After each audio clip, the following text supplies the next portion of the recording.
Breaking tonight, Democrat Stacey Abrams, just moments ago, wrapping up her rebuttal to President Trump's State of the Union. And not so surprisingly here, her response was chock full of swipes at the president, swipes at the Republican Party, you name it. Let's take a quick peek.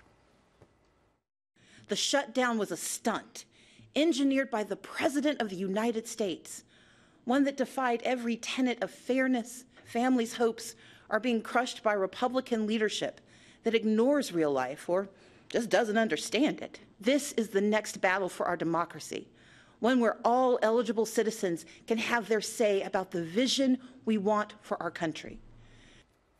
All right, joining me right now, former Trump 2016 campaign manager, Corey Lewandowski. And Corey, it's good to see you. Before we get to Stacey Abrams and her commentary, your thoughts on tonight's speech?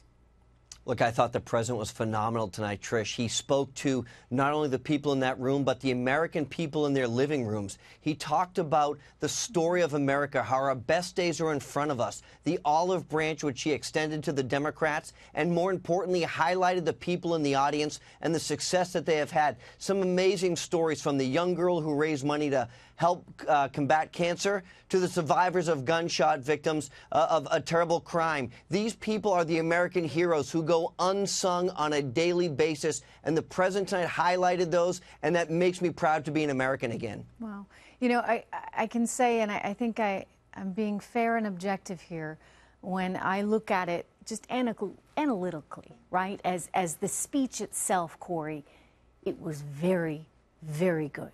In other words, you had those people, those real-life people that resonate with Americans, and you had those big issues, and you had the optimism there, which I think is so important.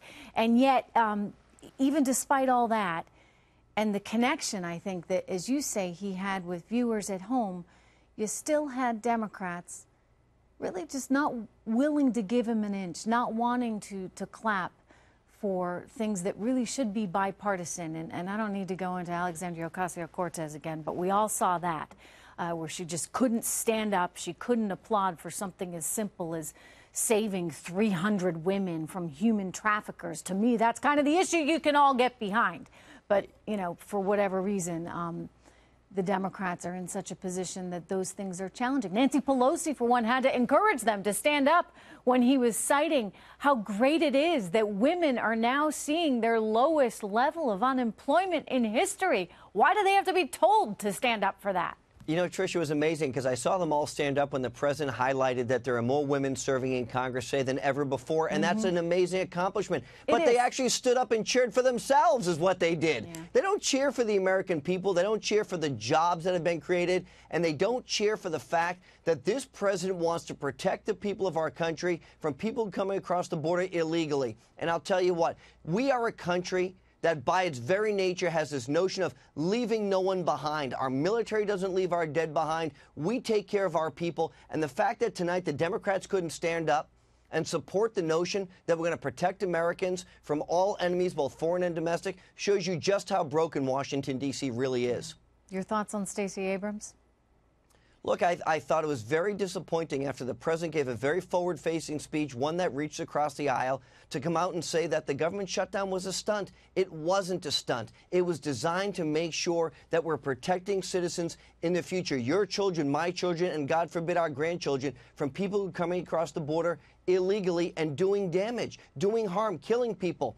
Just on Friday night of last week, I was in Detroit, and I met with the Terry family. Brian Terry, who was a police officer who died in the line of duty as a border agent trying to protect us from the people coming across the border illegally. And the president highlighted those problems. But the rebuttal was all about how bad things are, the doom and gloom. No jobs created. That's just a fallacy. The American people know that we're stronger today. Our State of the Union is stronger. Our country is stronger. And more people than ever are working, and that's what we should be talking about and be thankful for. Those are good things. Corey Lewandowski, thank you so much. Good to see you tonight. Thank you.